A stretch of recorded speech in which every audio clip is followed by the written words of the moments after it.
out here in Beaver Falls, Pennsylvania, on the campus of Geneva with Geneva head coach Geno DeMarco, who not only is the most tenured head coach in Division III, but the most tenured coach now in all of college football in 33 seasons. And I know you announced that this will be your last, so we'll definitely talk about that. But I appreciate you taking some time after a tough loss, after a tough 29-28 loss against Shenandoah. Yeah, these are the ones that keep you up at night. These are the ones that you wish you had back. But I'll tell you what, we played a very good football team tonight, and the improvement our guys made from week 1 to week 2 is outstanding. So we can build on that.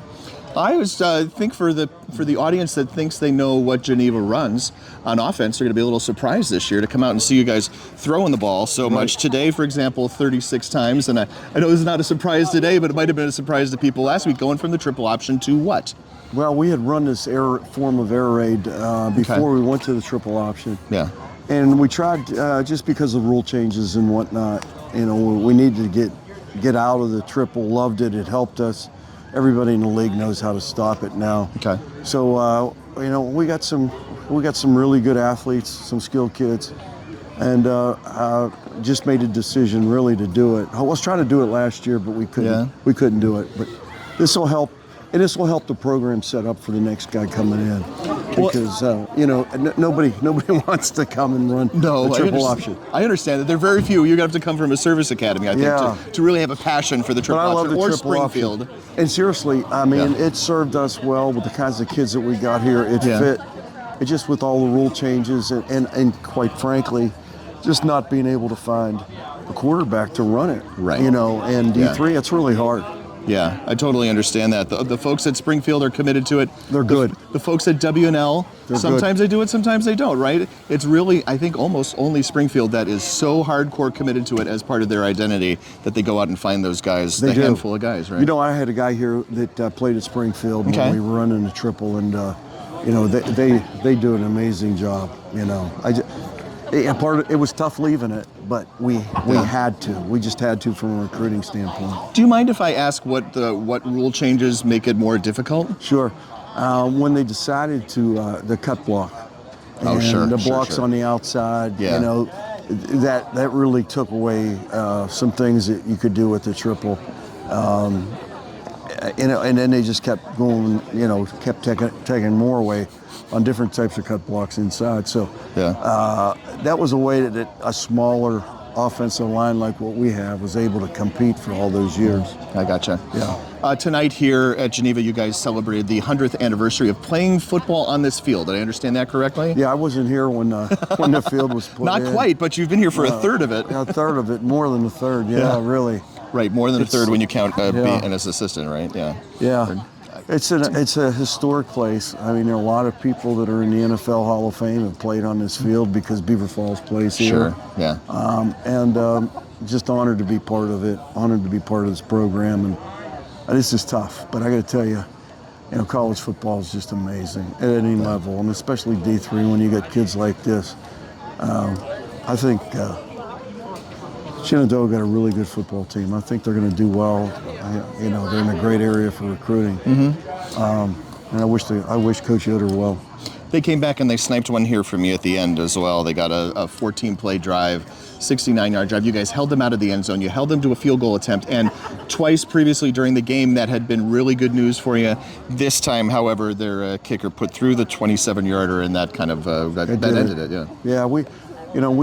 We got to get better in our return game. It cost us tonight, but our guys gave great effort, and the way we played last week, it was the first week that we had put this back in. Sure. And it was not pretty in Philadelphia last week, but this week it's coming. It's going to take time with this offense, but I'm really encouraged by our football kids. Is this because, is it easier that, having Caleb Romano being able to be a guy who could be your guy last year and then be your guy this year completely differently? Well, Caleb, he's not a triple option quarterback. Yeah.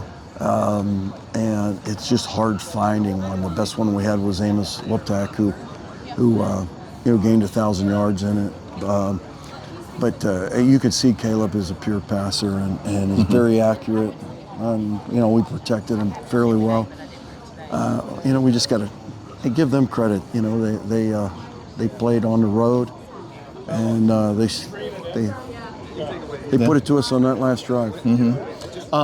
We talked about the historic nature and the age of the field, but tell me a little bit about just the community coming out to support you guys.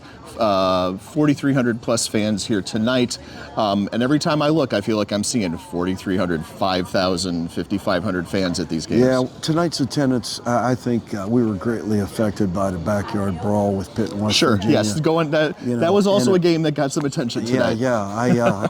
Please tell me who won. Oh, I'm sorry. I don't know. We'll be fine. West Virginia won that game, right? Well, I don't know. Or Pitt won that game. Some of this will get edited out, I'm sure. Sure. Yes, I'm sorry about that. That's okay. I don't follow D1 close enough for that. I coached at West Virginia, so that's why. Yeah, that's right. And I'm living out here in Western PA. Anyway, no, the history here in Western Pennsylvania, for years. Yeah. There's so many people came out. Right. And we really tried to create an event here over the years at Geneva on Saturday night. Our band was, well over 100 members, and the community came in, and we kind of grew that thing. Yeah. And now in the PAC we're playing night games, so. And that's a good thing, right? It is a good thing. Yeah. It's a good. Feels thing. like it here. I wish we had a little bit more, energy going, but I'm not going to complain. Our kids played hard.